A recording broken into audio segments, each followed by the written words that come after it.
Hello. In this video, we're going to be talking about the lathe that we have, and this is the video that you're going to need to watch to complete your lathe certification. So let's get started. So over here we have the headstock. The headstock contains all the gearing that's necessary to change the spindle RPM, as well as the feed of the carriage here. Okay. We also have the chuck here. All right. So this is a 3-jaw chuck. You can operate the jaws with the chuck key here. Okay. So you can loosen and tighten with the chuck key. Yeah. The part on the lathe is what spins, and the workpiece will go in the chuck here. Okay. We also have our carriage here. Okay. So our carriage predominantly has movement in the Z direction as well as the X. Okay, so on a lathe, if this is the workpiece, the Z direction is this way and the X direction is this way. So the X direction, I guess you could say, is along the radius, and the Z direction is along the length of the part. Okay, and typically in a lathe, especially with a 3-jaw chuck, you'll be working with cylindrical stock. So yeah, other things we have here, you have the tool post, which holds your tool. Okay. You again have cross and long feed. All right. You have a compound up here as well that has its own feed. This compound can be angled to cut things at an angle if you need it. You also have the tailstock over here, which you can put drills in and other things. You have a handle here that retracts and extends the drill here. Yeah, and you can choose to move this around. You could lock it out, and I can even lock the movement of this dial back here.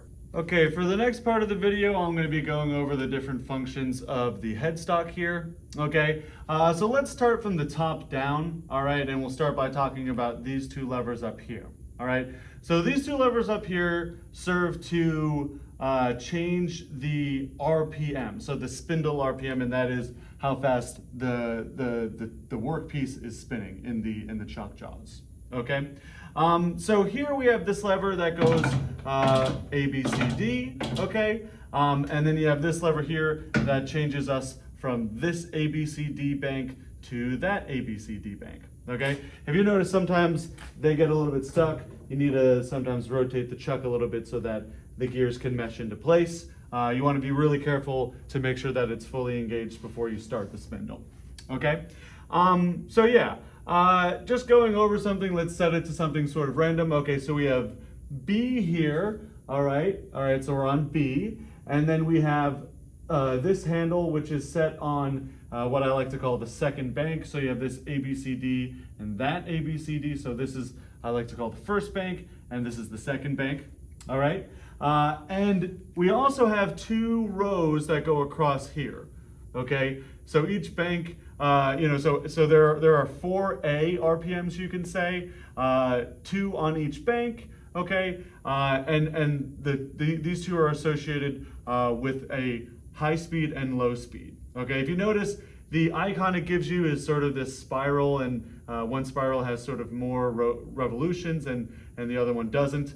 Okay, this is what I like to call high and low range. Don't confuse that with this high and low range. Okay, so this lever, high and low range, has to do with the auto feed options. We'll talk about that in a minute. But we also have this high and low range switch here. Okay, and this has to do with sending power to the motor. So right now this is high, okay, and over here it's low. Okay, so in low, let's see what we got. So we have B. Okay, we have B on the second bank, and we have low B on the second bank. So that would be 375 RPM. Okay, cool. So next, let's talk about your auto feeding and your threading. Okay, so yeah, you have your high and low position here. You have forward and reverse. Okay, and then you have a couple of different gearboxes that you can switch through for ABC down here, RST, and VWXYZ. Okay, and also 1 through 8 as well down here. Okay, so there's a really large amount of gears that are in the headstock here, and you're just basically getting the right combination of them, okay? And what that does is put out, is get output through, you know, these shafts here, depending on whether or not it's threading or for auto feed, and then that moves the carriage along. Okay, so basically it gets sent down this shaft, and the carriage is allowed to move in a certain amount per every revolution.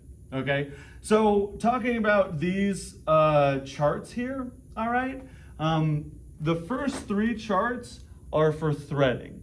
Okay, so the first one here talks to you about metric threads. These are usually the metric you know, threads that you use for bolts and things like that. So we call those the ANSI threads, okay? In America, they're called the ANSI threads, but they're more or less the pointy ones that you use to, like, you know, bolt things together, okay? That, you know, create a lot of friction and, you know, make it so bolts are hard to get out.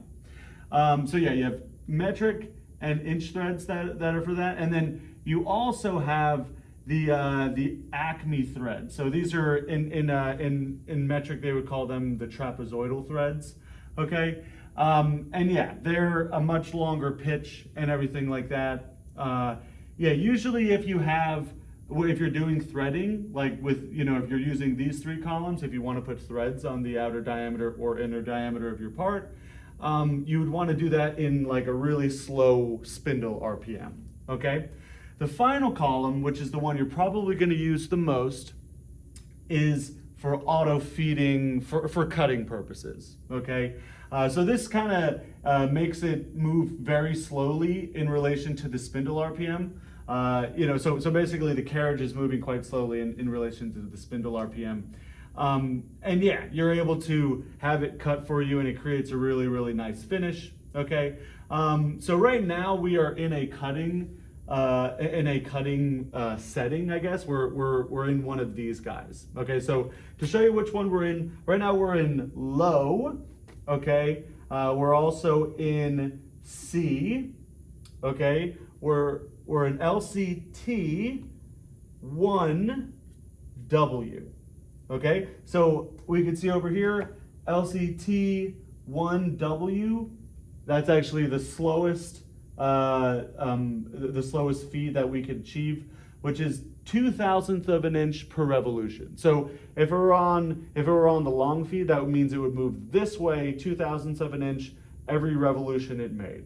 Okay, and that would, you know, be a really, I guess I would use that for pretty much only finishing passes on, you know, harder materials.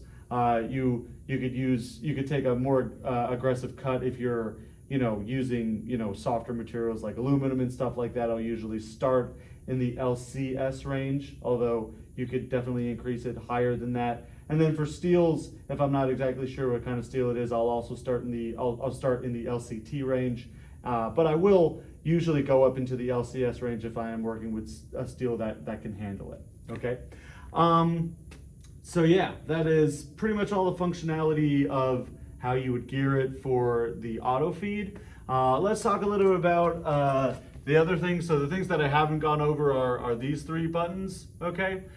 So we have our coolant on and off, okay? So I'll show you in a minute. We have the ability to cycle coolant on this machine, and that's very helpful. We also have the e-stop, so I can push the emergency stop in like that, and then rotate it like that to disengage it, okay? And then coolant on and off. And then this green button does turn on the spindle, but really you don't use this button in normal practice. The way you're supposed to turn on the spindle is from the carriage, okay, which I'll go over in a minute. Okay, the next thing we're going to talk about is the headstock here. Okay, and again, this is where we're going to be loading our work pieces. You operate the headstock with the chuck key here, okay? So I should really explain, the chuck key can pose a very dangerous scenario, okay? So the chuck key goes in here, okay? And indeed, it is possible to leave it in there, and, you know, in some machines you can start it, and the chuck can fly out and can actually injure someone and or kill them, okay? These machines luckily do have a safety guard, okay? But I have seen this very safety guard, as well as the one on the other machine malfunction. Okay, so you should never really trust that this is going to protect you indefinitely. You need to make sure you are very careful and never ever leave the chuck key in here. Okay, so what is the definition of leaving the chuck key in here? Leaving the chuck key in here is defined by having it in that hole for any amount of time without your hand on it. Okay, so if I were to let go of this right now, I would be breaking the rule. Okay, so you always have to keep one hand on the chuck key at all times when it is in the chuck. Okay, and we do also have another smaller lathe that does not have a guard like this. Okay, so you have to be very careful. So yeah, guard goes down like that, and only when the guard goes down is the spindle allowed to run normally. But yeah, again, it can malfunction. All right, so I'll demonstrate how to tighten a part up in the chuck. All right, so I have a piece of aluminum here. A lot of times you'll be working with something quite smaller. But yeah, you want to make sure that you grab onto it by a decent amount. Try not to grab it by something as small as like a ½ an inch or less, probably want more on it than that, or at least you want to try to. And if you do have very little fixturing, you want to make sure you take very delicate passes and you're overall very careful with how you're cutting it, okay? But what I'll do is I'll stick this in here like this, okay? I'll tighten up the chuck key, all right? Again, keeping one hand on it. And I will tighten it up like that, and again, make sure I don't leave the chuck in, all right? Now, the distance the part sticks out does matter quite a bit. Even if, you are working on a long piece, you want to try and make sure that only just as much is sticking out that you need. Really, well, you don't want to get too close to the chuck. Obviously, you don't want your tool to run into the chuck. That's always bad news. So give yourself a little bit of space, but you don't want to give yourself too much space such that, this is dangling off the end. So in the mill videos, we talked a little bit about, how you don't want to stick things too far out of the chuck jaws, and it's the same thing here. Okay, so you don't want it sticking too far out, or it'll deflect a lot at the end and sort of spring on you. All right, so next we're going to talk about the carriage. All right, so the carriage on the lathe is what you're ultimately moving, or at least most of the time that's what you're moving to turn and to face the part. Okay, so a little bit about that. You have turning and facing. If you're facing, you're cutting on the front face, that's out here, and if you're turning, you're cutting on the diameter. Okay, so turning reduces diameter, facing usually reduces the length. Okay, so here we have feed in the Z direction, like I mentioned before, and feed in the X, okay? So yeah, every revolution of the X axis is 0.2 of an inch, okay? And there's a digital readout, or sorry, there's a dial read here that shows you where you are. And then on this one, every revolution is gonna be 0.8 of an inch, so the Z is gonna be much quicker, and you have increments on the dial there. The increments on the dial for the Z axis are much, larger than on the X, but we do have our digital readout, which I'll go over later. Okay, so these two handles move the compound around. Okay, so let's talk about the compound. Okay, so I wanted to zoom in and talk with a little bit more detail about the compound here. So the compound, again, can rotate like this. So I would loosen this bolt here, and as you can see down here, there are different degree increments right now. I think it's set more or less at 0, so this would go largely straight. Again, normally we're not using the compound if we want to turn or face something straight. We're going to be using both the Z and X axis dials. But anyway, if we wanted to cut something at an angle, I could pivot this like that and cut conical geometries if need be. On the compound sits your tool holder, okay? So if I have that tool holder here, I have, first of all, several different types of tools that can go on there.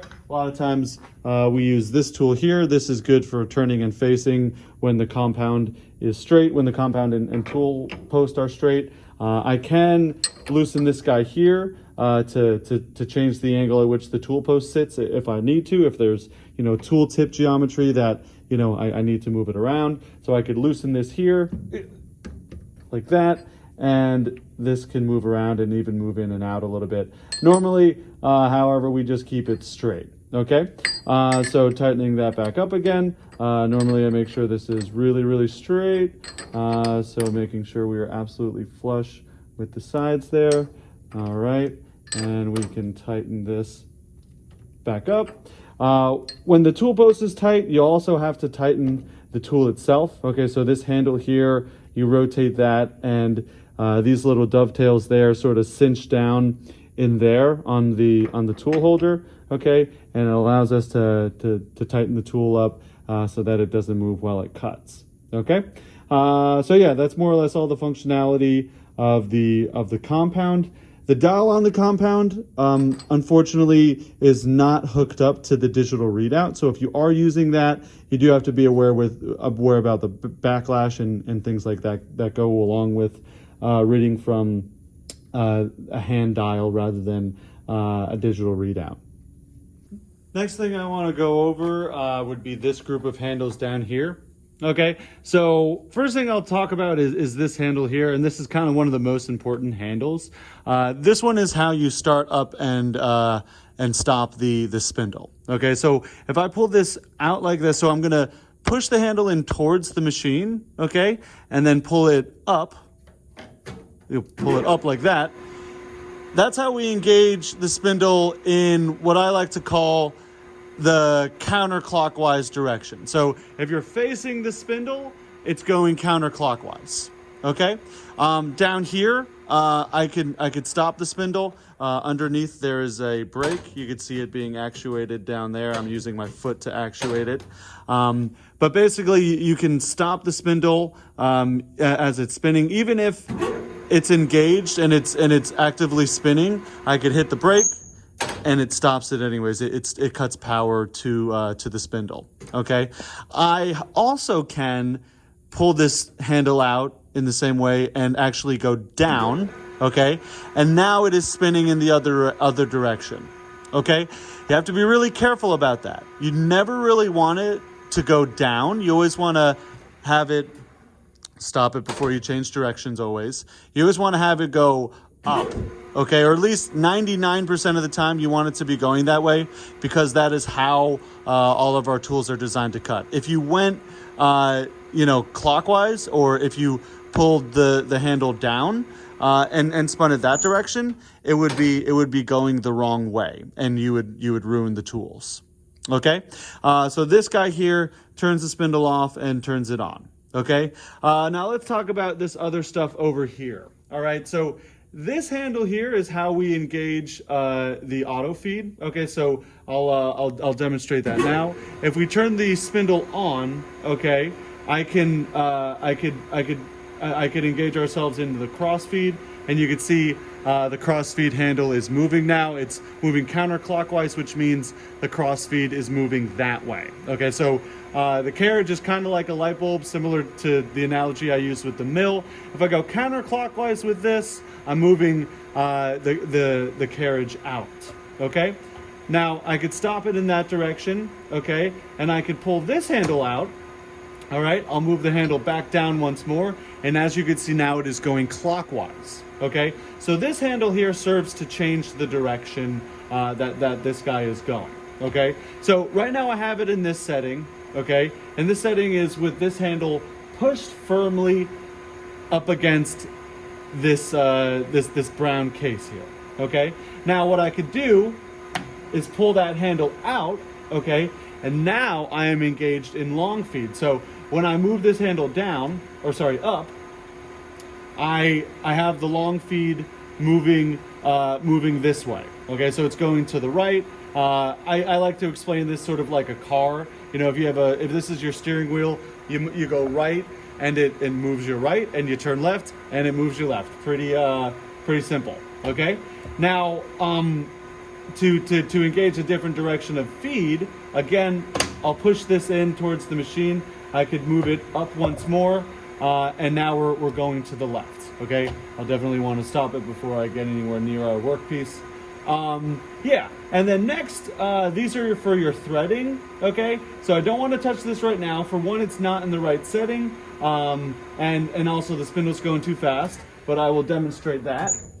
All right, so I'll put it in a threading thing, and I'll do one with a very, very fine one so that it's not going to be going too fast. So let's put ourselves into B, low range and low, okay? And let's go to LCT 1Z. So Z, let's go to Z. Oh, let's go to that. Z and 1, okay? And we'll go back to that RPM just for good measure. Okay, so right now I have it in LCT Z1, and that's 0.2 millimeters per revolution. Okay, or sorry, 0.2 millimeter pitch. All right, so yeah, every rotation it's going to move 0.2 millimeters. Okay, so yeah, let's double check. LCT1Z, LCT1Z. All right, cool. All right, so the next thing I wanted to talk about is your threading. Okay, so for threading operations, so we talked about the auto feed when it comes to, you know, just your cutting feed. This handles what you will be engaging when it comes to feeding for threading. Okay, so a couple of things you need to be aware of. For one, you have to set your carriage settings over there to be what you want it to be. Okay, so right now I set it at 20 threads per inch.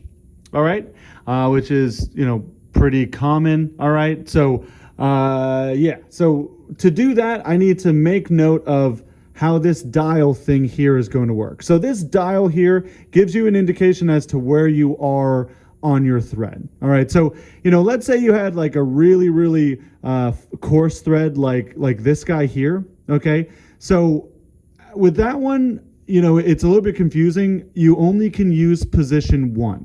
Okay, so that's position 1 here, and basically if you used any position other than 1, or if you didn't use the same one every time, you know, you would basically create threads that, you know, were right on top of each other or slightly, you know, offset in the incorrect way. Okay, when it gets towards the finer threads, you could start to use any position, you know, and at certain threads you could start to use any position, and a lot of the higher threads you could use any position. But you have to use this chart here to note when to engage this handle there. So let me sort of show you what I mean. Right now, again, it's at 20 threads per inch. Okay, let's put ourselves, make sure we're in low range on the spindle speed.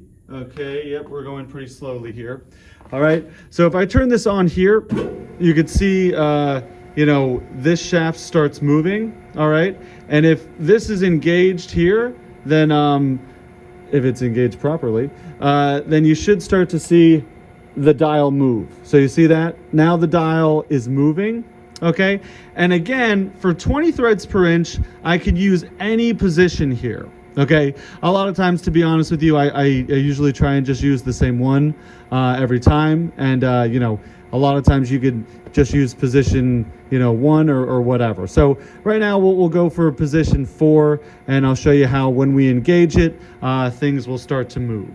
Okay, so right now I can engage it at 4, so I want to make sure I get 4 exactly. Okay, so now I've engaged it on 4, and it's kind of hard to tell, but you can sort of see from the video, the carriage is moving right now, okay, to the left, all right, and the number has stopped, and I can disengage it like that, and as you can see, the dial starts moving once again. Okay, and interestingly, I can move the carriage like this, and the dial starts to go faster. Okay, but as long as that dial there, you know, this one stays engaged on this shaft back here, you've kept your place. Okay, so now if I wanted to, I could start it at 4 once more. Although for 20 threads per inch, we could kind of do whatever we want. So yeah, I'll show you again. We could start it at 4, and again, it only lets you go at one of the tick marks, okay? Which can be a little stressful if your spindle is going fast, so that's why I always recommend going very slowly, okay? So I could engage it there once more, and as you can see, this handle is now moving. All right, so that's how the threading works. And again, I could change it to a reverse direction on the headstock, and in which case it would turn this one to the right or to the clockwise direction. Okay. Okay, so this is the tailstock of the machine. Basically what you use it mostly for is putting drills in. So what I can do is I can put a drill chuck like this in, okay? So this drill chuck has 3 jaws similar to our headstock chuck. I have a key for it as well. I could tighten it and tighten different tools in it. And this guy here with the tang, so this you know, sort of narrow portion here fits into you know, a female version of it. And it engages. You have to have it out a certain distance. Okay, so there we go. The tang is engaged. And now, although I could spin this, the chuck itself is not moving.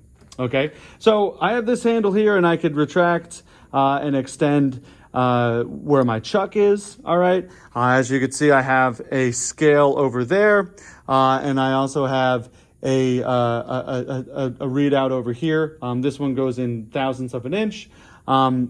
This is probably not the most reliable scale. There is quite a bit of backlash in it.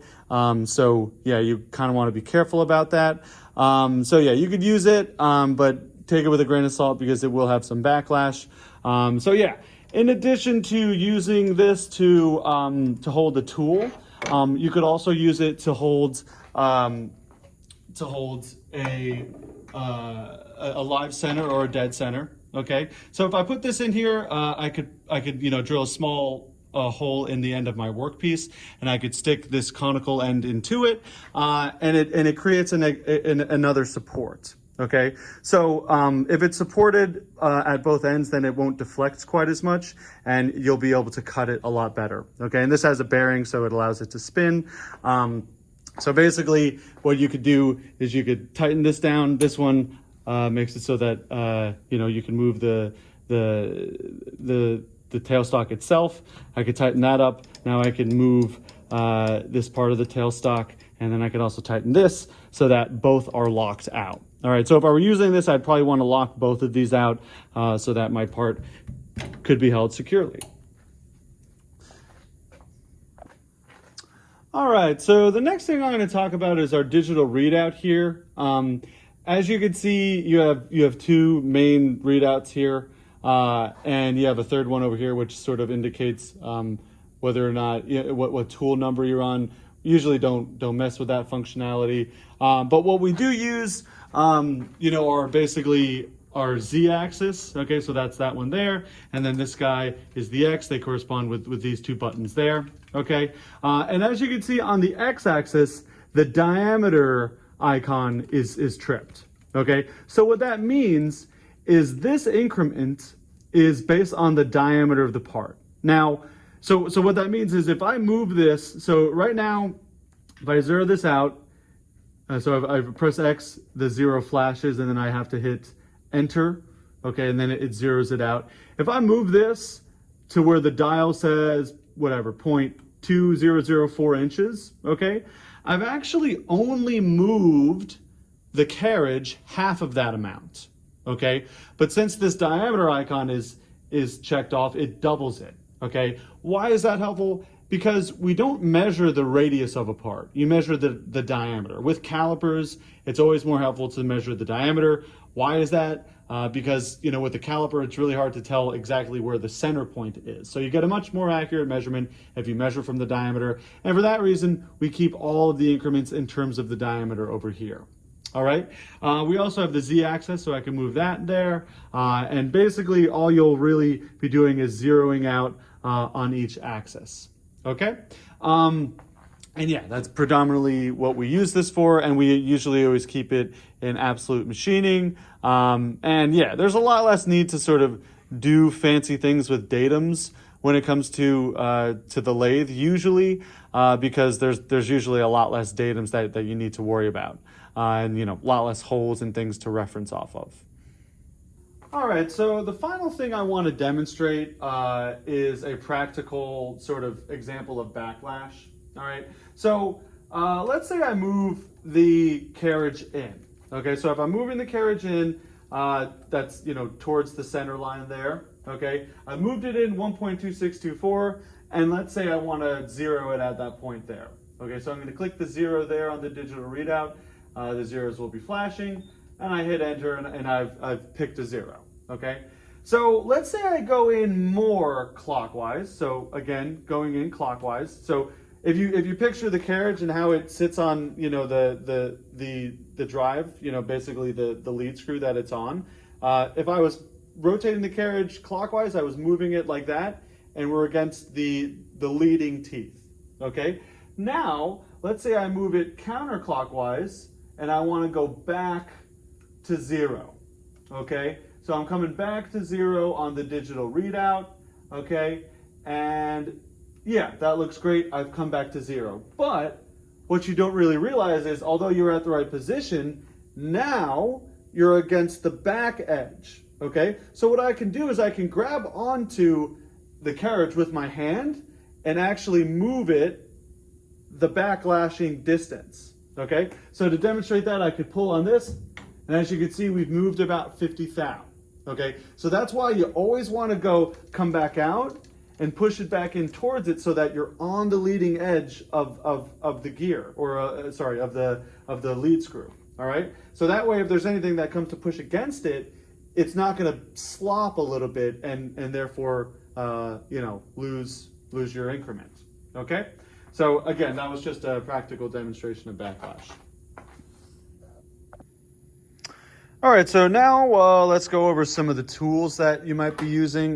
These are pretty much all the tools that you'll probably put in the carriage, I should say, on the lathes that we have here for this class. Okay, so let's go over these first. These are parting tools. Probably won't need to use these for the parts that you make, although you could, I suppose, if you wanted to. So what a parting tool is for is, going into the side of a part like that. So it gets held like that, and you feed it in like that, and it basically can cut a part off from the end. Okay, so yeah, what it means by parting is you cut a part off, and it sort of separates it from the rest of the cylinder that's sort of sticking in the lathe still. All right, you have different types of parting tools. This one you kind of have to shape yourself. So you buy the stock here, and then you cut into it a little bit. You create a little scoop so that it can cut into the side of the material. You also have ones that have inserts that are sold with the inserts, so you don't have to make the scoop yourself. And of course, those can come in a couple of different sizes. This one's 1/4 inch. The other one you saw was 1/8 inch. Yeah, you also have different turning and facing tools. So this one here has a round cutter. Okay, so if you wanted to make an internal radius, you might want to use this one. You have other ones that sit in the tool post like this. Okay, this one, if the tool post was straight, would only be for turning. I could, I guess, turn the tool post like that at a different angle to turn and to face. But normally, if I want to go between turning and facing, I'll get one of these guys that come out at a 45-degree angle. This one, if the tool is sitting in here like this, can turn and face. All right. Next, we'll talk about threading. Okay, so these are single point threading tools. As you can see, this single point threading tool insert is put on a boring bar. Okay, so this one can do internal threads, and this guy here is not on a boring bar, so I'd be doing external threading with this one. Okay, and again, they both come to a very, very fine point. Okay, a little bit different geometry than than the cutter, which has like actually somewhat of a radius at the tip. Okay, and yeah, you also have different boring bars. Again, these are to remove material from the inside. So these are cutters on a boring bar, and I'm just trying to demonstrate you have very, very small sizes of boring bar, as well as really big sizes like this and even bigger. Okay. A little note on speeds and feeds. I talked about speeds and feeds with the mill before. Similar concepts. You know, it's a tool and material combination. Okay. Whereas the diameter of the tool mattered a lot for the milling machine. What is the critical diameter for the lathe is the diameter at which you're cutting. Okay, so wherever your X position is basically the diameter is your active feeding diameter. Okay, and as you're facing, believe it or not, your diameter is changing. Okay, so what a CNC will a lot of times do to keep your surface feed correct, it'll speed the spindle up as you're getting towards the center. Okay, and again, your spindle speed and feed rate are correlated with your surface feed, with your surface feed. Okay, and again, that has to do with the tool and material combination. You also have your depth of cut, similar to what you would have on the milling machine, and again, that's tool and material combination, and you know, a little bit more, I guess, diameter dependent. Okay, so yeah, that's about it for your tools.